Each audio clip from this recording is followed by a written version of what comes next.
नमस्कार।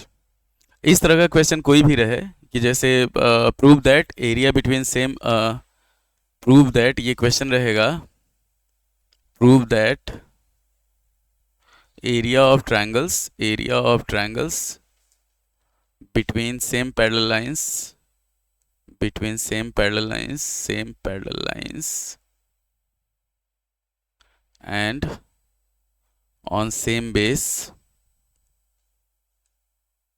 Are equal. ठीक, तो ये क्या होगा, ये हो जाएगा हमारे पास कि देखो, दो पैरेलल लाइन अगर रहता है ना, तो दोनों पैरेलल लाइन के बीच का जो परपेंडिकुलर डिस्टेंस रहता है वो हमेशा सेम रहता है। रेलवे ट्रैक देखा है, सबका डिस्टेंस जो होता है वो सेम होता है। तो ये दोनों ट्रायंगल के लिए बेस क्या हो जाएगा, ए बी हो जाएगा। कि अगर हम लोग area of triangle A B C निकालते हैं तो ये हो जाएगा half into A B into H हो जाएगा। ठीक, और एरिया ऑफ ट्रायंगल अगर ए बी डी निकालते हैं, ए बी डी, तो ये हो जाएगा half into A B into H हो जाएगा। दोनों में सेम आ रहा है। तो अगर इसको फर्स्ट मानते हैं, इसको सेकंड मानते हैं हम लोग, तो क्या होगा कि बाई 1 and 2 सीधा हो जाएगा हमारे पास area of triangle A B C is equal to area of triangle A B D. ये नॉर्मल हुआ कि हम लोग को अगर प्रूव करना हुआ तब उसके लिए। अब क्या होगा, इस तरह पे मतलब इस फिगर में कोई भी कितना भी ट्रायंगल दे दे, जो सेम बेस पे रहे, तो सबका एरिया इक्वल रहेगा, इतना ध्यान रखना है। बुझा? देखो, ये बेस सेम है। अगर मान लो बेस अगर हमारे पास 6 सेंटीमीटर है और हाइट ये 4 सेंटीमीटर है, तो किसी भी ट्रायंगल का एरिया निकालेगा तो हाफ इंटू 6 इंटू 4 होगा। Half into base into height होता है, वही चीज़ है। अब इसमें इसमें इसमें इसमें अभी रूल है। नहीं, ये प्रूव हो गया। अब जैसे मान लो एगो पैरालेलोग्राम हम लोग के पास दे दिया इस तरह से। ठीक, तो एक चीज़ ध्यान रखना कि पैरालेलोग्राम का जो डायगोनल होता है वो इसको आधा आधा डिवाइड करता है, मतलब दो इक्वल पार्ट में डिवाइड करता है। ठीक, तो अगर यहाँ पे हम लोग लेते हैं area of triangle A B C, तो ये हो जाएगा half area of A B C D हो जाएगा। ठीक, अगर हम लोग लेते हैं area of triangle A C D, तो ये भी हो जाएगा half area of A B C D.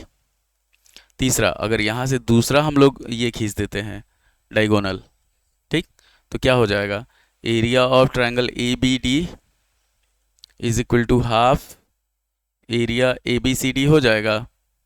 और area of triangle B C D जो होगा, ये भी हो जाएगा half area of A B C D. अब क्या होगा, डायगोनल एक दूसरे को बाइसेक्ट करता है, इंटरसेक्ट नहीं, बाइसेक्ट करता है। तो इसका एरिया x, तो ये भी x, ये भी x और ये भी x हो जाएगा। ठीक, इसी में एक क्वेश्चन दे देता है इसी तरह से। हम्म हम्म हम्म तो वही सेम चीज़ तो हुआ।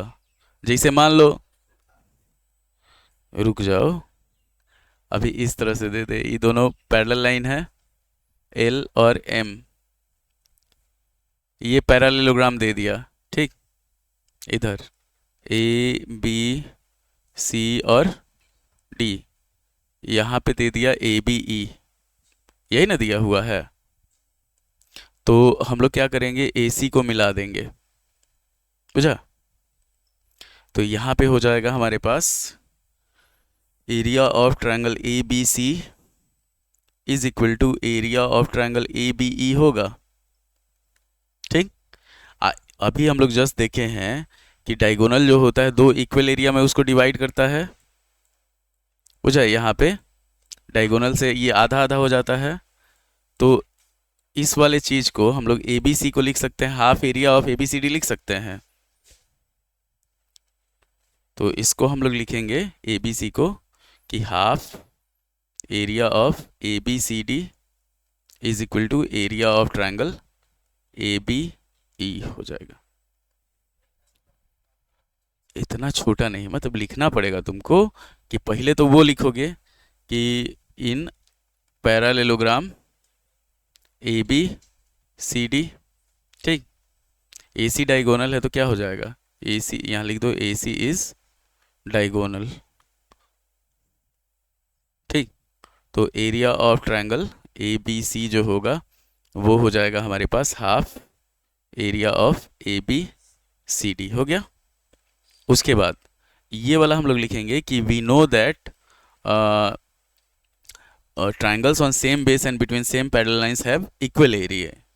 मतलब यहाँ पे लिख दिया जाएगा triangles on same base and between same parallel lines have equal area. उसके बाद ये लिख देंगे, फिर ये फर्स्ट हो गया, ये वाला तुम्हारा सेकंड हो गया, इस वाले को लिख देंगे बाय 1 एंड 2। बुझा? तो ये हो गया हमारा। उम्मीद है कि आपको वीडियो पसंद आया होगा। लाइक करें, शेयर करें, सब्सक्राइब करें। धन्यवाद।